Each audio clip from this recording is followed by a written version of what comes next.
Frankenstein by Mary Shelley. Chapter 3. From this day natural philosophy, and particularly chemistry, in the most comprehensive sense of the term, became nearly my sole occupation. I read with ardor those works, so full of genius and discrimination, which modern inquirers have written on these subjects. I attended the lectures and cultivated the acquaintance of the men of science of the university, and I even found in M. Krempe a great deal of sound sense and real information, combined, it is true, with a repulsive physiognomy and manners, but not on that account the less valuable. In M. Waldman I found a true friend. His gentleness was never tinged by dogmatism, and his instructions were given with an air of frankness and good nature that banished every idea of pedantry. It was, perhaps, the amiable character of this man that inclined me more to that branch of natural philosophy which he professed, than an intrinsic love for the science itself. But this state of mind had place only in the first steps towards knowledge. The more fully I entered into the science, the more exclusively I pursued it for its own sake. That application, which at first had been a matter of duty and resolution, now became so ardent and eager that the stars often disappeared in the light of morning whilst I was yet engaged in my laboratory. As I applied so closely, it may be easily conceived that I improved rapidly. My ardor was indeed the astonishment of the students, and my proficiency that of the masters. Professor Krempe often asked me, with a sly smile, how Cornelius Agrippa went on, whilst M. Waldman expressed the most heartfelt exultation in my progress. 2 years passed in this manner, during which I paid no visit to Geneva, but was engaged heart and soul in the pursuit of some discoveries which I hoped to make. None but those who have experienced them can conceive of the enticements of science. In other studies you go as far as others have gone before you, and there is nothing more to know. But in a scientific pursuit there is continual food for discovery and wonder. A mind of moderate capacity, which closely pursues one study, must infallibly arrive at great proficiency in that study. And I, who continually sought the attainment of one object of pursuit, and was solely wrapped up in this, improved so rapidly that at the end of 2 years I made some discoveries in the improvement of some chemical instruments, which procured me great esteem and admiration at the university. When I had arrived at this point, and had become as well acquainted with the theory and practice of natural philosophy as depended on the lessons of any of the professors at Ingolstadt, my residence there being no longer conducive to my improvements, I thought of returning to my friends and my native town, when an incident happened that protracted my stay. One of the phenomena which had particularly attracted my attention was the structure of the human frame, and indeed any animal endued with life. Whence, I often asked myself, did the principle of life proceed? It was a bold question, and one which has ever been considered as a mystery. Yet with how many things are we upon the brink of becoming acquainted, if cowardice and carelessness did not restrain our inquiries? I resolved these circumstances in my mind, and determined thenceforth to apply myself more particularly to those branches of natural philosophy which relate to physiology. Unless I had been animated by an almost supernatural enthusiasm, my application to this study would have been irksome, and almost intolerable. To examine the causes of life, we must first have recourse to death. I became acquainted with the science of anatomy, but this was not sufficient. I must also observe the natural decay and corruption of the human body. In my education, my father had taken the greatest precautions that my mind should be impressed with no supernatural horrors. I do not ever remember to have trembled at a tale of superstition, or to have feared the apparition of a spirit. Darkness had no effect upon my fancy, and a churchyard was to me merely the receptacle of bodies deprived of life, which, from being the seat of beauty and strength, had become food for the worm. Now I was led to examine the cause and progress of this decay, and forced to spend days and nights in vaults and charnel houses. My attention was fixed upon every object the most insupportable to the delicacy of the human feelings. I saw how the fine form of man was degraded and wasted. I beheld the corruption of death succeeded to the blooming cheek of life. I saw how the worm inherited the wonders of the eye and brain. I paused, examining and analyzing all the minutiae of causation, as exemplified in the change from life to death, and death to life, until from the midst of this darkness a sudden light broke in upon me, a light so brilliant and wondrous, yet so simple, that while I became dizzy with the immensity of the prospect which it illustrated, I was surprised that among so many men of genius, who had directed their inquiries towards the same science, that I alone should be reserved to discover so astonishing a secret. Remember, I am not recording the vision of a madman. The sun does not more certainly shine in the heavens than that which I now affirm is true. Some miracle might have produced it, yet the stages of the discovery were distinct and probable.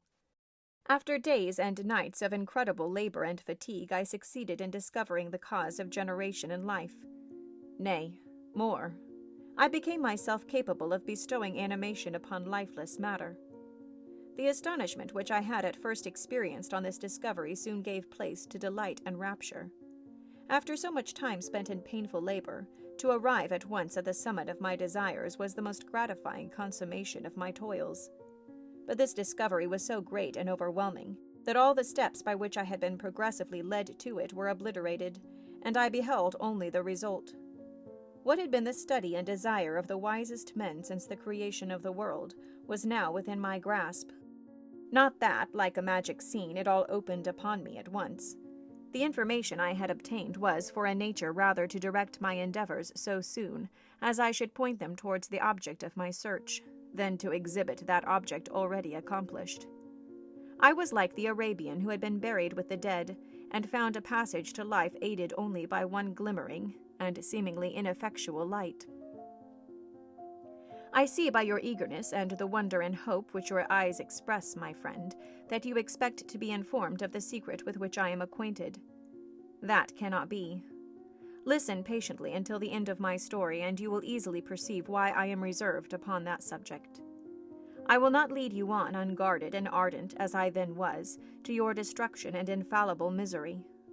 Learn from me, if not by my precepts, at least by my example, how dangerous is the acquirement of knowledge, and how much happier that man is who believes his native town to be the world than he who aspires to become greater than his nature will allow. When I found so astonishing a power placed within my hands, I hesitated a long time concerning the manner in which I should employ it.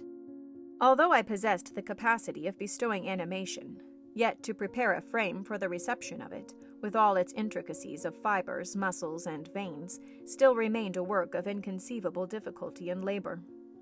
I doubted at first whether I should attempt the creation of a being like myself or one of simpler organization, but my imagination was too much exalted by my first success to permit me to doubt of my ability to give life to an animal as complex and wonderful as man. The materials at present within my command hardly appeared adequate to so arduous an undertaking, but I doubted not that I should ultimately succeed. I prepared myself for a multitude of reverses. My operations might be incessantly baffled, and at last my work be imperfect. Yet when I considered the improvement which every day takes place in science and mechanics, I was encouraged to hope my present attempts would at least lay the foundations of future success. Nor could I consider the magnitude and complexity of my plans as an argument for its impracticability. It was with these feelings that I began the creation of a human being.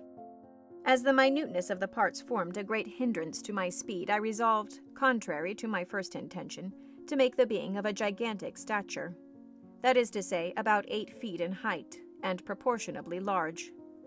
After having formed this determination, and having spent some months in successfully collecting and arranging my materials, I began. No one can conceive the variety of feeling which bore me onwards, like a hurricane, in the first enthusiasm of success. Life and death appeared to me ideal bounds, which I should first break through and pour a torrent of light into our dark world. A new species would bless me as its creator and source. Many happy and excellent natures would owe their being to me. No father could claim the gratitude of his child so completely as I should deserve theirs. Pursuing these reflections, I thought that if I could bestow animation upon lifeless matter, I might, in process of time, although I now found it impossible, renew life where death had apparently devoted the body to corruption. These thoughts supported my spirits while I pursued my undertaking with unremitting ardor. My cheek had grown pale with study, and my person had become emaciated with confinement. Sometimes, on the very brink of certainty, I failed, yet still I clung to the hope which the next day or the next hour might realize.